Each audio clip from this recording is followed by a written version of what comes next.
ہر شخص خوش رہنے کے لیے پریشان ہے۔ دوسروں کے ساتھ کیا ہوا، دوسروں کی کہانیوں سے مطمئن نہ ہو۔ اپنے باطن کی کتاب کھولو اور اپنی کہانی لکھو۔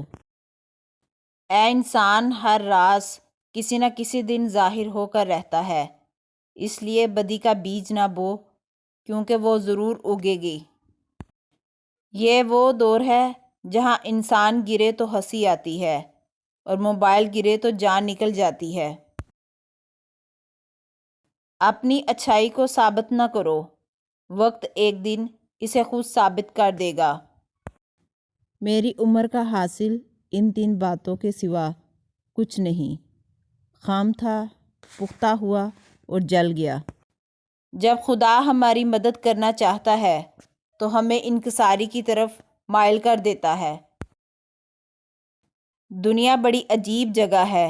جب چلنا نہیں سیکھا تھا تو کوئی گرنے نہیں دیتا تھا، اور جب سے چلنا سیکھا ہے تو قدم قدم پر لوگ گرانا چاہتے ہیں۔ جس انسان میں وفاداری نہ ہو، اس کے ساتھ دوستی کرنے کا مطلب خود کو ذلیل کرنا ہے۔ ایسی پڑھائی کا کیا فائدہ جس میں خدا کے لیے عبادت کا ٹائم نہ ملے۔ پریشانی تذکرہ کرنے سے بڑھتی ہے، خاموش رہنے سے کم ہو جاتی ہے، صبر کرنے سے ختم ہو جاتی ہے اور اللہ کا شکر کرنے سے خوشی میں بدل جاتی ہے۔ نیت کتنی بھی اچھی ہو، دنیا تم کو تمہارے دکھاوے سے جانتی ہے، اور دکھاوا کتنا ہی اچھا ہو، اللہ تم کو تمہاری نیت سے جانتا ہے۔ وقت، دوست اور رشتے، یہ وہ چیزیں ہیں جو مفت میں ملتی ہیں، مگر ان کی قیمت کا تب پتہ چلتا ہے جب یہ کہیں کھو جاتے ہیں۔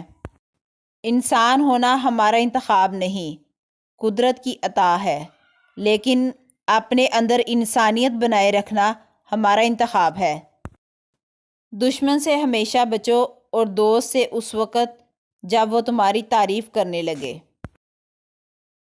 اپنی زبان کو کسی کے عیبوں سے آلودہ نہ کرو، کیونکہ عیب تمہارے بھی ہیں اور زبانیں دوسرے لوگوں کی بھی ہیں۔ بہت سے دھوکے ہم اپنی مرضی سے کھاتے ہیں۔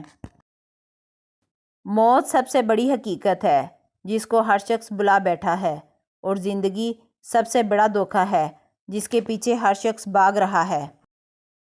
بعض لوگوں کے مرنے سے بہت سے لوگ مر جاتے ہیں، اور بعض لوگوں کے مرنے سے بہت سے لوگ جینے لگتے ہیں۔ یہ اپنے اپنے کردار کا نتیجہ ہے۔